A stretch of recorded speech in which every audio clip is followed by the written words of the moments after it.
rising to the top. Keep rising. Hey, folks. Keep rising to the top. Hey. Hey, everybody. Hi. How y'all doing? Hi, Yvonne. What's going on, everybody? How you guys doing tonight? Hope you guys are doing I well. saw a couple of other people. I saw Steve. Hey, Steve. What's going on, Jacksonville? Hey, B. How you doing, darling? All right, everybody. How you all doing tonight? I hope you guys are cool. Hope you guys had a good day. Hope you're cool, yes? We're not cool in hot Atlanta. It's hot today. But guess what? The air conditioning's on in my house. It's nice and cool in here. Yay! Good. I'm glad you are pleased with that. I am. Thank you so much. I really appreciate that. Okay. So guys, how y'all doing? I'm glad everybody joined us tonight. Thank you for joining us. Thank you for continuing to join us. We're so happy to have you. Hard topic tonight. Yesterday was my mom's birthday. And I think you guys saw I posted that yesterday was my mom's birthday. And it was a hard day because it's been a year now that she has passed away. And if you all know me, you know that she lived with us. And that was very difficult, a very difficult day. Yeah. But, you know, we talked a lot yesterday about it, and it got us to thinking about how many of us, our age, people our age, in our age group, baby boomers, are taking care of their parents. Everybody's doing this now. We're all taking care of our elderly parents now. And if they're not your parents, they, you know, a family member, elderly family member. But a lot of us are doing that now in this time in our this phase in our lives. So pretty much functioning as definitely caregivers. That's the care that we're providing. In fact, we're sort of, I think the generation is called the sandwich generation, because we may be taking care of elderly parents in addition to certainly taking care of kids as well. So that's kind of where we're positioned. Yeah. And you know, it's a very difficult thing to do, but we have to do it because our children are going to have to take care of us. At least we hope so. We hope so. We hope. Resources or not. We really hope that they do. If my child is listening to this. So, you know, we talk about our parents, and we talk about, when we think about my mom, we think about, you know, the difficulty it was in taking care of her. And then, you know, even, you know, Colin's parents. Yeah, absolutely. I mean, I'll share what I experienced. So I was kind of unique because I actually had two sets of parents. And of the two sets of parents, 3 of them have passed. And during a period, going back some years, I actually was the caregiver for 2 of them. So, you know, certainly knowing those experiences, and especially kind of reliving that again very recently. Mm-hmm. And also my surviving mother is bedridden and upwards in age as well. She's into her mid-80s, and unfortunate for me, she is not here in the United States. Mm-hmm.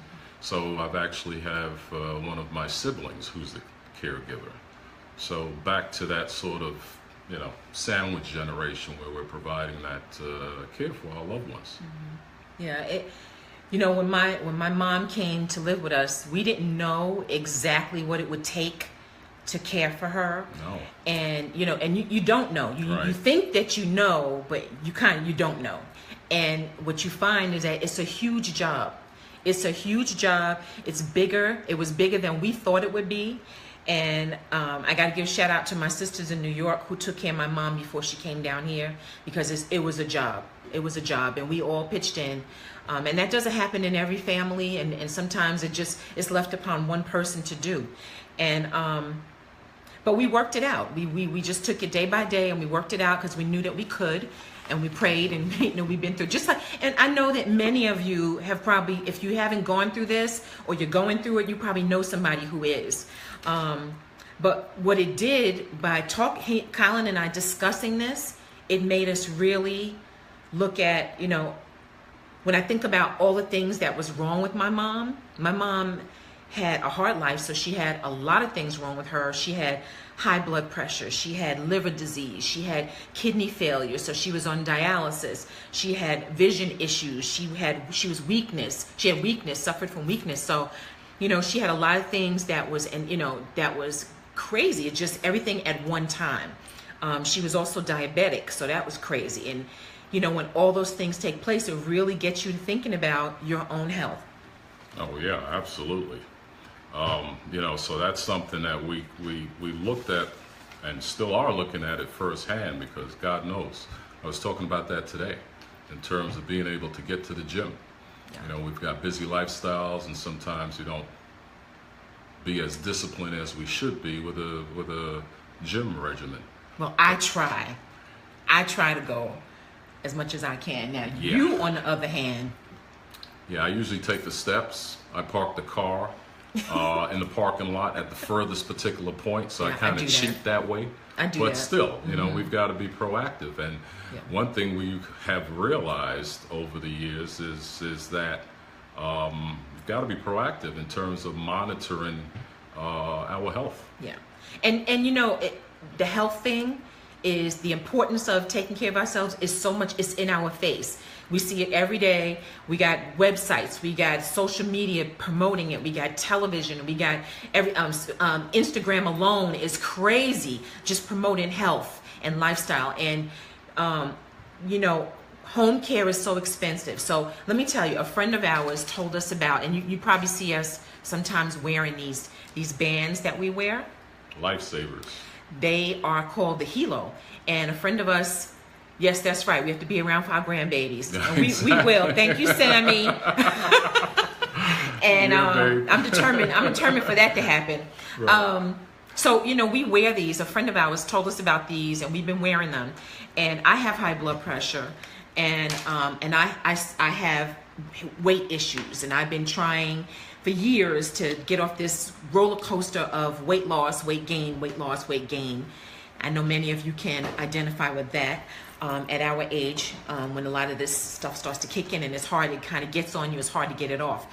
But, when you're really focused and you really want to make it happen, you will. But we wear these bands because this band in particular helps me to monitor my blood pressure. I was running to the doctor a lot, and it helps me to monitor myself instead of me going to the doctor all the time, which I was doing before. And let me go back a step, because this smart band has a panic button. Now, I wish I had this when my mom was living, when she was here, because it really would have helped us to monitor her. And at first we didn't have home care for her. We had days where she was kind of left in the house for a few hours, other than her having a cell phone. Yeah. And having, if we had something like this, if something was wrong, all she had to do is press the button, and I would know that something's wrong, and it would go right to my cell phone, and I'd be able to check on her. So when I think about those things, it leads me to think about what I need to do for myself.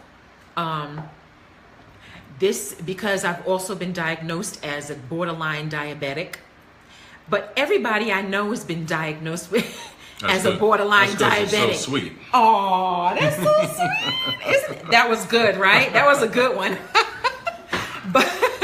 But everybody's been diagnosed as borderline diabetic. Like, what's up with that? Everybody I talk to is like, oh, the doctor told me I was borderline diabetic. Really? Come on. So, but you don't know. You think it's true. You're not sure, but it's important to monitor ourselves in this day and age. And there's so many things that you can do now. And this Hilo band is one of the things that Colin and I do. So, I give you a good example. Today, Colin he was at work, and I got a text message that his blood pressure reading was kind of abnormal. And it was higher than usual because his blood pressure is usually really low, right? Usually, yeah. Yeah, usually very... Rough day. His blood pressure is usually very low. But today, you know, it was kind of high. And I was a little alarmed because that's unusual for him. So I texted him and I asked him if he was okay. And he said, yeah. But it was I think it was 1:30. Remember what time of day it was? It was around, Probably I think it was around... the Atlanta traffic also two, helped that today. Yeah, well, I'm sure. I got 2 text messages. And one said that it was like 138 over 104, which is kind of high for you. But anyway, so when we talk about how important it is at this age for us to take care of ourselves, we're more aware. So we like these because it really does help us monitor. I have to monitor myself. So now I'm going to be starting my weight loss journey over again, trying to go back to the gym, and we're both working very hard. We're going to start working very hard on this a program. An exercise program. A program. And in between chicken wings. We want to be able to take the burden off of our child. We don't want to have her to have that burden of taking care of us. We don't want to get her mad at us. Right, even though she's already told us, right, that she's gonna... When she was a teenager, she told me one day, you know, when you get old, I'm gonna put you in a wheelchair, I'm gonna roll you down the steps. My baby actually said that to me. She did say that. Don't deny it, Samantha. Don't deny it. Surely she was kidding, though. Yeah. Right? I don't know. Right, I don't know. You know these millennials, they're really, really unpredictable. We don't know. But they're kind of unpredictable. You just don't know. But we're hoping she doesn't put us in a home. And if she does, it's you better okay put us if the home is by the water. By the water, and we must be together. We might not remember. Yeah, we might not remember each other. My memory is already bad, folks, so it's already bad. Yes.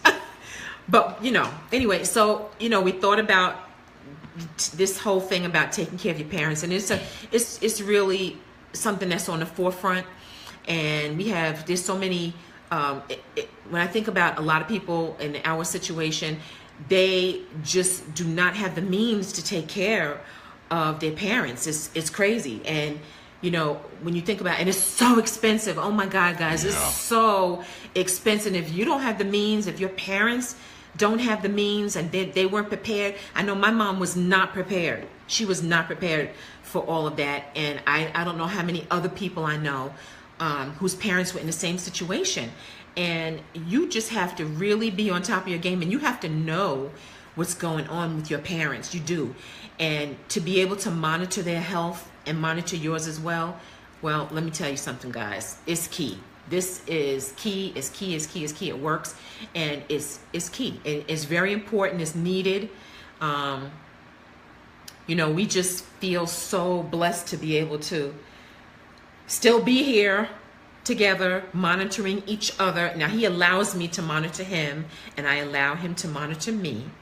And I even know his mood before he comes home. I like that. That's pretty handy sometimes. So that kind of tells me, should I turn into the subdivision? Or maybe should I go around the block another time?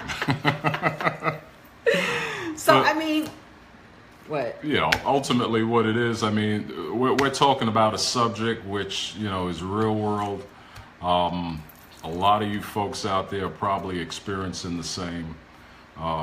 You have to certainly build a strategy, build a plan into trying to provide the best care as possible. My father always used to say, once a man, twice a child. And ultimately, we have kind of seen that in terms of the care that we've been providing to our elderly parents before they passed. So, that's our message, guys. Yeah. And yes, Michelle, you're absolutely right. Sharing family medical history is key too. It's very true, because a lot of people don't share their medical history with their family.